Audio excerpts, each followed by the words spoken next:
conversations with leaders in sports. I'm having conversations with leaders in business. And to me, it's this constant pursuit of how can we get better? And that's what I want to really spend time having a conversation with each and every single one of you about is how do we get to that next level? What does that next level look like? What do you really want in your next level? And I'm a firm believer that for each and every single one of us, we all have this internal burn. There's this fire that lies inside of us. And there's a lot of speakers and coaches that do the work that I do, that they talk about why and they talk about purpose, which are incredibly significant for us to connect to those things to drive peak performance. But I'm a very big believer that all of us have this internal burn, this fire that lies inside of us. Maybe it comes from adversity. Maybe it comes from challenge. Maybe it comes from a mindset that you feel like you're just never finished. There's always a next level. There's always a way to get better. But that burn, when we connect to it more often, is what ignites why and purpose on fire that then causes us to take the necessary action to do the things that other people are unwilling to do and to continue to find out how great can this team be.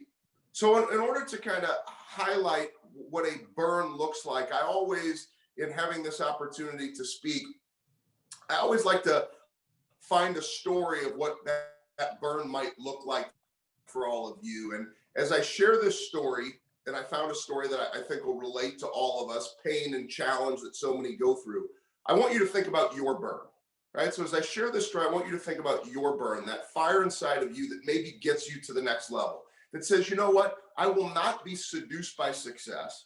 I will not be seduced by the great things that have already happened. I want to figure out how I can get better. And I think this burn could potentially make a difference for you. So let me share this story. Let's go back to 1983. I'll share a St. Louis story, being a St. Louis kid. And this story is about a teacher. I love sharing a story about a teacher because we've all had teachers or coaches who have influenced our lives. We probably all can remember a coach or a teacher. It was something they said. It was something they did. It was a quote that they would consistently share. And this is about a teacher named Janet. Now, Janet was a teacher, but also a single mother, divorced when her youngest son was 6 months old. And Janet was one of those teachers maybe you used to have in school. She would walk into a classroom and she had these big brown eyes, a big pearly white smile, long brown hair, and energy that went for days.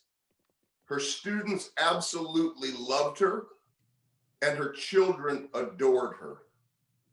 And in 1983, this single mom, this lover of life, was diagnosed with a rare muscle disease called amyloidosis. Now, many people have probably never heard of amyloidosis, but each and every single one of you in your muscles, you have amyloids. If you were to have a disease called amyloidosis, you have an excess of amyloids. Amyloids eat away at your muscles. Of course, your heart is a muscle. It would eventually get to your heart and it would take your life. So here, Janet, this single mom fighting to make ends meet, is diagnosed with this rare disease. She finds out there's 2 hospitals in the United States treating this disease, the Mayo Clinic in Minnesota and the Boston Medical Center. For some reason, Janet's team of doctors chooses Boston.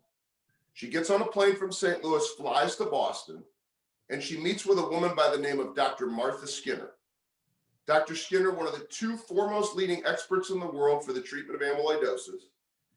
And Janet walks into the room, sits in an old rickety chair at an old rickety table, no money being raised for amyloidosis. And shortly thereafter, Dr. Skinner follows.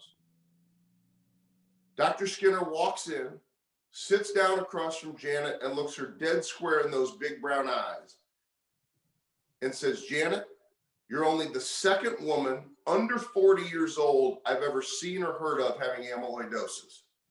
You have 2 to 4 years to live. How would you respond?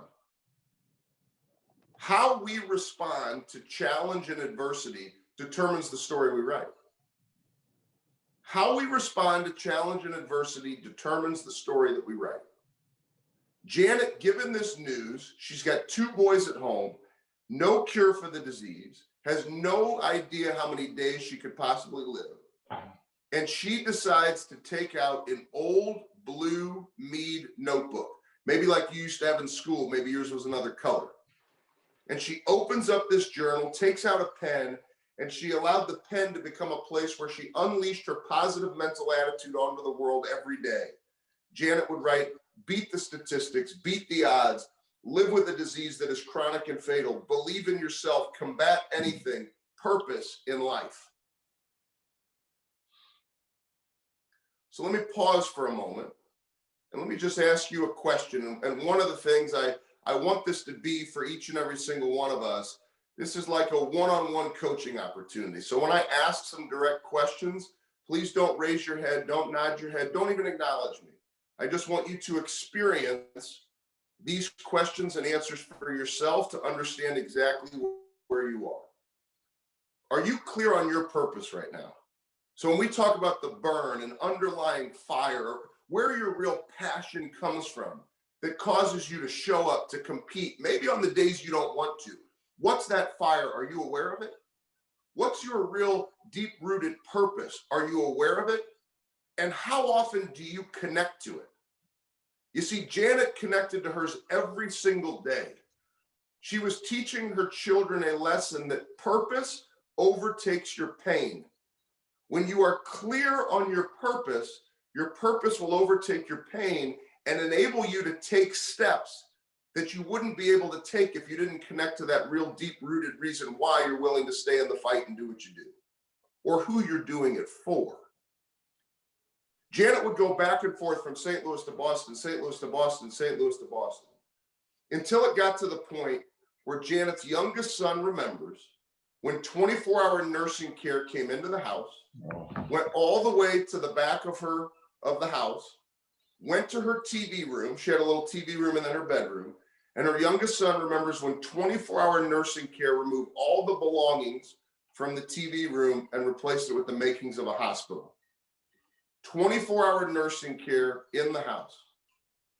Yet every single night without fail, remember, purpose overtakes pain. Janet would stand outside of that long hallway, outside that TV room, knowing at the end of the hallway was the dining room table. And Janet would stand outside with an IV stand in tow. Sometimes it took one nurse, sometimes it took 2. And she would put 1 foot in front of the other, 1 foot in front of the other, 1 foot in front of the other, 1 foot in front of the other, until she got to the head of that dining room table. And she would sit at the head of that dining room table as the leader of her family, the leader of those 2 boys. And she would pan over to the right every night and look at her oldest son, Drew, and say, Drew, how was your day at school? And then she would pan over to the left, and my mother would look me dead square in the eyes and say, honey, how was your day at school? You notice I got the honey because I was the younger son? I gotta try to get you to smile a little bit, because this is probably not what you expected.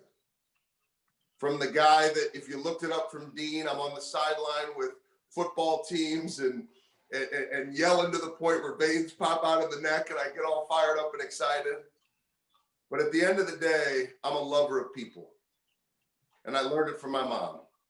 And my mom taught me about having passion for life. And my mother taught me about conviction. And my mother taught me about what it means to be your best every single day. 11 days before my 8th birthday, on November 2nd, 1986, the anniversary will be this month, a week from today. 34 years since my mother passed.